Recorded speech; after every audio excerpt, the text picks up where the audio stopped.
So this week I started to look at the schedule for the Olympics, which begins shortly. The Winter Games are my favorite, and the figure skating and the snowboarding are two that I try not to miss. As I was pulling up the schedule for this year, I ran across an article about the last Summer Olympics. It had a surprising title: Americans do not like the Olympics very much. Indeed, TV ratings seem to bear that conclusion out. For instance, the opening ceremony had declined in viewership by 28%, and overall ratings were much lower than previous. This grim portrait was alleviated somewhat when we take into account that people had begun streaming the games online, and also ratings increased for the 2016 Summer Olympics with performances from Michael Phelps and Simone Biles. But overall, it was a grim picture for the games. Now, the Olympics were created at the end of the 19th century. Evangelos Zappos was the philanthropist who funded them, and his dream was that different nations might come together for something other than war. It was intended to be world community building. And so, in a way, the Olympics are more than just a spectacle of sport and athleticism. They are also a way that people build community. And the decline in interest in those games may well reflect something about the state of community today. Yuval Levin's new book, The Fractured Republic, offers a sobering diagnosis of American community life. Levin is a conservative, and not surprisingly, there are parts of his writings that I both agree with and parts that I deeply disagree with. But his diagnosis of what is happening in American culture is a high point of the book, I think. According to Levin, the American character since the time of the 1950s has increasingly emphasized individualism over community. In the decade following World War II, there was an unprecedented amount of social cohesion. This happened at the level of national government, which continued to expand social programs like the New Deal. But it also happened at the level of non-political social structures. Attendance at houses of worship continued to grow until it peaked in 1969. Most Americans also belonged to some type of community organization, such as a neighborhood association or a bowling league or a Rotary Club. Likewise, efforts for social change, such as the civil rights movement, were deeply embedded within local communities. But in the last decades of the 20th century, all of that began to fracture. Congregational membership has steadily declined, and the number of people who identify as none on questions about religious affiliation has skyrocketed. Robert Putnam, in his famous book Bowling Alone, chronicled the end of the social I love that title, Bowling Alone. Chronicled the end of the social organization as fewer and fewer Americans participated in those groups. The neighborhood association and the Elks Club and the Rotary Club, and increasingly even the congregation, became things of the past. Further, common cultural touch points have also collapsed. In 1953, 67% of American televisions were tuned into I Love Lucy. By contrast, the 2016 Olympic Games showed about 14% of televisions tuned in, and that number, surprisingly, is about the high watermark for any television show's ratings today. Levin presents an interesting model for understanding these issues. He encourages people to think of the culture in terms of broadening concentric circles. At the center is the individual.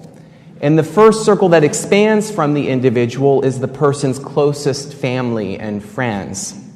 And then there are the middle layers of community organizations and places of worship and common interest groups. And finally, farthest out is the circle of governmental programs and national policies and national political structures. Now, Levin's point for drawing this diagram is to say that frequently politics focuses either on the very first circle or circles, on the individual and their immediate family, the nuclear family, or it focuses on the farthest circle, which is the government and its programs.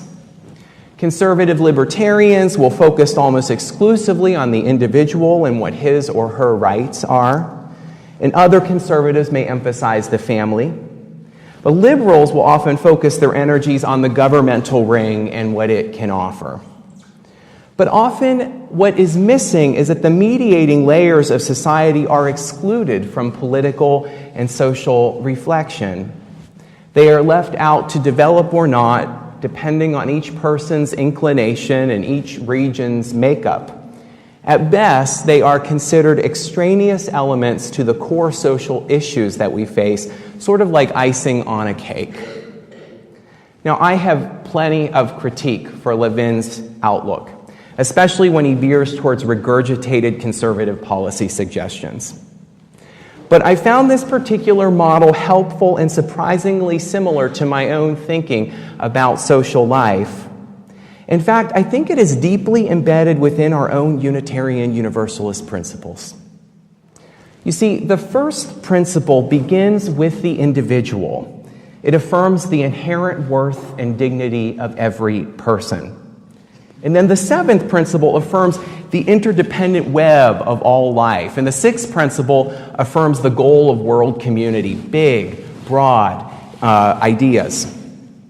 Now, if we were only to look at the first principle and the seventh, which Unitarian Universalists sometimes do, how often, when you're asked about the principles, do you think of the first one or maybe the seventh one, but the middle ones get kind of left out? I know I do that sometimes.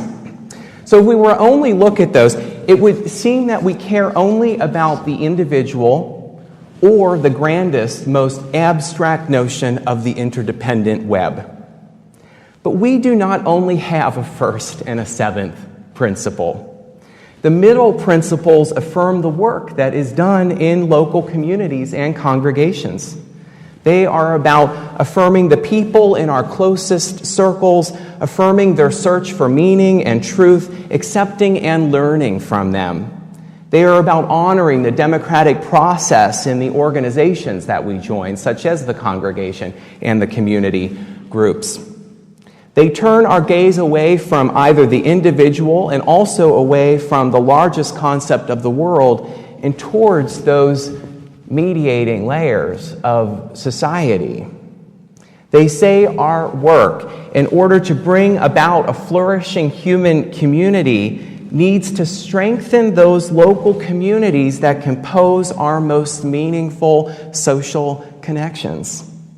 Those are not extraneous institutions, but rather the very places where we think and act and shape our humanity. The story of the Bell of Atri was written by the Unitarian Henry Wadsworth Longfellow. He composed it as a poem originally. And what sticks out to me about it is that the knight retired from the community in order to count his gold. He left society to focus on his own individual interests. But he was not the only one in the story. The members of the town also neglected the bell, and they were all caught off guard by its ringing because they were sleeping in their own homes. By retreating to their most private spaces, they could not see the acts of injustice that were being done, nor could they call people to their higher ideals by ringing the bell. I believe that that is what the congregation is for. In fact, I think it is one of the few common spaces that still acts in that way.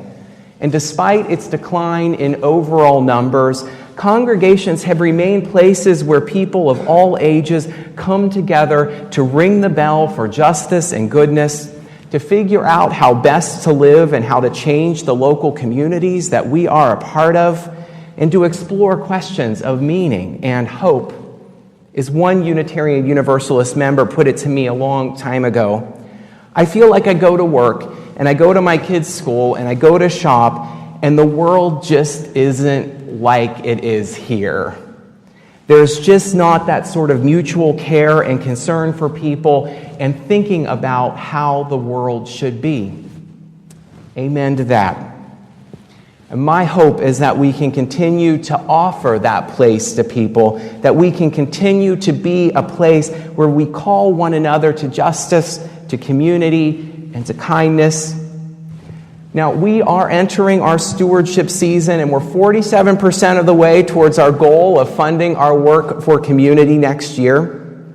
And our congregation's budget for next year expands the welcome that we're able to offer by bringing on a membership staff person, by bringing staff salaries into alignment with the UUA's guidelines, and by increasing the amount that we budget for social justice.